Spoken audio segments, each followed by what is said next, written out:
Hello दोस्तों, नमस्कार। जलसा क्लास में आपका स्वागत है। आज हम एक नए टॉपिक पे बात करेंगे, जिसे आप लोगों के सामने है वृत्तों से संबंधित क्षेत्रफल। तो वृत्तों से संबंधित क्षेत्रफल मैंने आप लोग पिछले जब 9th क्लास में थे या पिछले जब छोटे क्लास में थे तो आप लोग सीख चुके होंगे उसमें दोस्तों कि किस प्रकार हम विभिन्न प्रकार के आकृतियों का हम क्षेत्रफल ज्ञात करते हैं। जैसे कोई लंबाई दे दिया, चौड़ाई दे दिया, तो लंबाई और चौड़ाई दे दिया तो उस पे हमको किस किस प्रकार परिणाम और क्षेत्रफल पे हम चर्चा कर रहे थे और ज्ञात किए थे। तो हम इस विषय में हम जानेंगे वृत्तों से संबंधित क्षेत्रफल। तो वृत्तों से संबंधित क्षेत्रफल जैसे कोई आकार हो गया, जैसे पहिया पहिया हो गया, या चूड़ी हो गया, या दीवार की घड़ी हो गया, या ब्रूस हो गया आदि। इसी पे हम इस अध्याय में चर्चा करेंगे कि इसका परिमाप और क्षेत्रफल क्या होता है। इंट्रोडक्शन में दिया यहीं पर दिया है कि वक्र परिसीमा और आकृति की लंबाइयाँ तथा क्षेत्रफल ज्ञात करने से संबंध प्रश्नों को हमारे दैनिक जीवन में बहुत महत्वपूर्ण है। आप लोग शुरुआती अध्याय में जब क्लास 9 में थे तो उसमें विस्तृत चर्चा किया गया था। इनमें पूर्व हम विभिन्न प्रकार की आकृतियों के परिणामों और क्षेत्रफल ज्ञात करने की विधियों का अध्ययन कर चुके हैं ना। कुछ आकृतियां वृत्त के आकार की होती हैं। जी हाँ दोस्तों, हमको इसमें क्या करना है, वृत्त से संबंधित जो भी वृत्त से संबंधित आकार है हमको उसको अध्ययन करना है। ठीक है, जैसे इसमें दिया पहिया, पहिए का आकार का, चूड़ियाँ, दीवार घड़ी, ब्रूस आदि। इस अध्याय में हम वृत्तीय आकृतियों का परिणाम या परिधि क्षेत्रफल ज्ञात करने की विधियों को हम समझेंगे। चलिए दोस्तों, हम देखते हैं। यहाँ पर दिया वृत्त का परिमाप। वृत्त का परिमाप मैंने आप लोगों को बताया था कि वृत्त का परिमाप या परिधि, जैसे मान लीजिए कोई सर्किल यहाँ पर दे दिया है। यहाँ देखिए, यहाँ पर सर्किल दे दिया है, यहाँ पर सर्किल दिया है। तो माना कोई केंद्र ओ, इसके चारों ओर, इसमें कोई ए बिंदु उसके चारों ओर बिंदु है, ओ अपनी जगह पर स्थिति है। ए उसके चारों ओर इस तरह घूमता है कि वह सदैव ओ से बराबर दूरी पर रहता है। तो इस प्रकार जो आकृति बनता है तो उसे हम क्या बोलते हैं, वृत्त कहते हैं। ठीक है दोस्तों, जैसे मान लीजिए हम यहाँ पर ओ कोई सेंटर ले लिए हैं। ठीक है, ओ कोई बिंदु ले लिए हैं, तो यहाँ पर कोई बिंदु ए ले लिए हैं। तो हम इस प्रकार इसे, जैसे ओ को हम स्थिर मानकर ए को इस प्रकार चारों ओर घुमाते हैं कि इसकी दूरियां समान रहें और ओ स्थित रहे, तो हमारा ये क्या बन जाता है, वृत्त बन जाता है।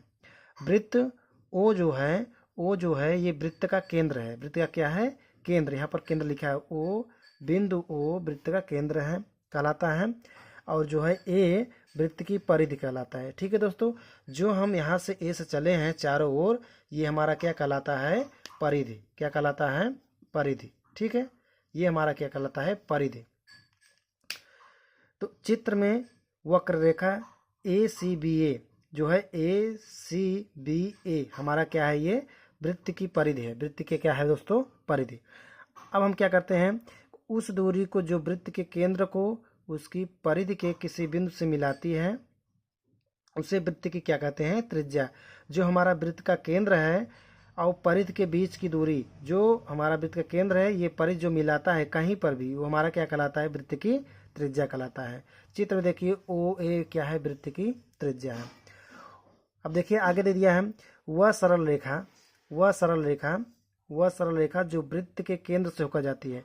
जी दोस्तों, वह सरल रेखा जो वृत्त के केंद्र से होकर जाती है उसे हम बोलते हैं वृत्त की व्यास। वृत्त का व्यास बोलते हैं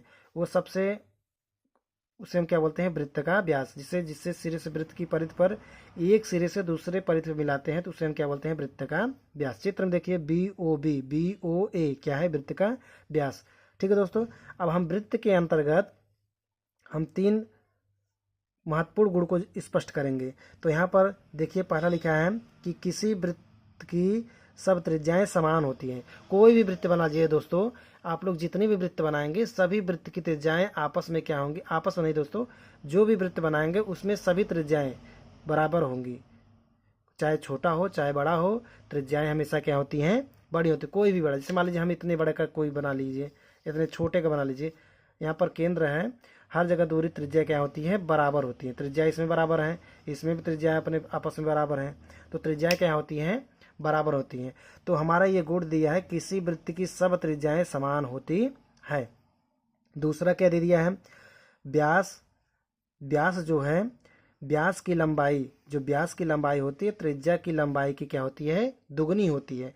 तो यहाँ पर चित्र में देखिए हमारा ओ भी ये व्यास है और इसके दुगना कर देंगे क्या हो जाएगा, ये वृत्त का व्यास हो जाएगा। तो यहाँ पर जो वृत्त की गुण है वो बोल रहा है कि वृत्त का जो व्यास है वो त्रिज्या के व्यास की लंबाई की क्या होती है, दुगनी होती है, त्रिज्या की लंबाई की दुगनी होती है। तीसरा गुण इसमें दे दिया है कि व्यास जो होता है वृत्त को दो समान भागों में विभाजित करता है। जो वृत्त है, वृत्त तो है जो वृत्त है व्यास क्या करता है, दो भागों में विभाजित करता है, जिनमें से प्रत्येक को अर्धवृत्त कहते हैं। ठीक है, अर्धवृत्त कहते हैं।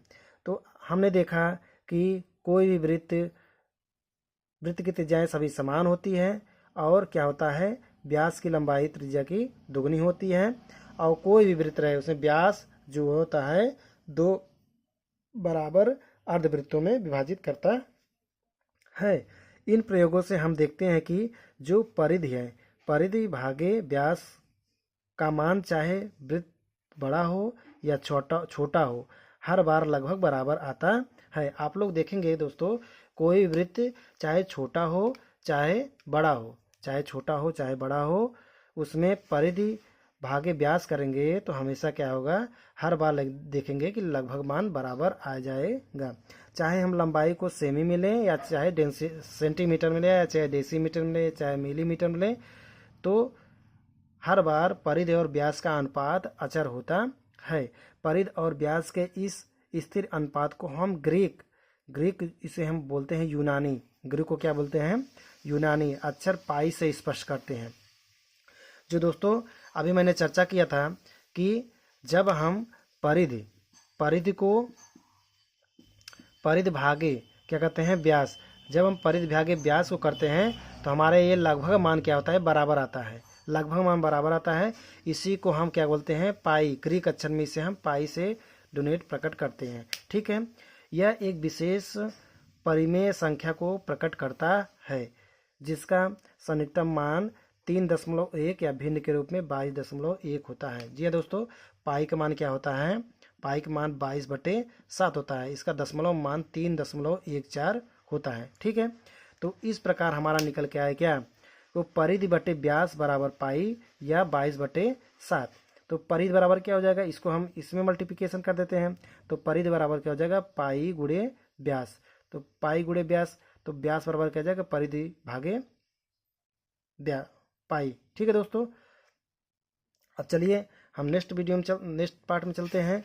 यहाँ पर देखिए, यहाँ पर सिंपली दे दिया है कि यहाँ पे दोस्तों देखिए, उपयुक्त विवरण से स्पष्ट है कि परिधि जो है व्यास गुणे पाई, तो पाई बराबर व्यास जो होता है त्रिज्या की दुगना होती है, तो 2 गुणे त्रिज्या लिख दिया है। तो परिधि बराबर पाई गुणे 2 गुणे त्रिज्या, तो 2 पाई त्रिज्या हो गया। यदि त्रिज्या को r से प्रकट कर रहे हैं तो परिधि बराबर क्या आ जाएगा, परिधि बराबर 2 पाई r।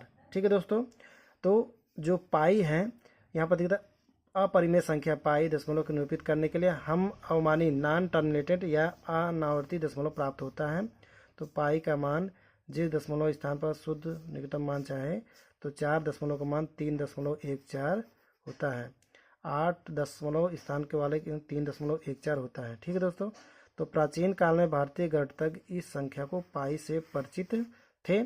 तो आर्यभट्ट ने पाई का मान शुद्ध क्या दिया था, 3.14। ठीक दोस्तों, चलिए हम अगले नेक्स्ट वीडियो में मिलते हैं, वृत्त का क्षेत्रफल ज्ञात करने की त्रिज्या को जब दी हुई होती है तब। ठीक है दोस्तों, चलिए तब तक के लिए दोस्तों जय हिंद जय भारत। वीडियो को अच्छा लगा होगा दोस्तों को लाइक कीजिए, सब्सक्राइब कीजिए, दोस्तों को शेयर कीजिए। तब तक के लिए दोस्तों जय हिंद जय भारत।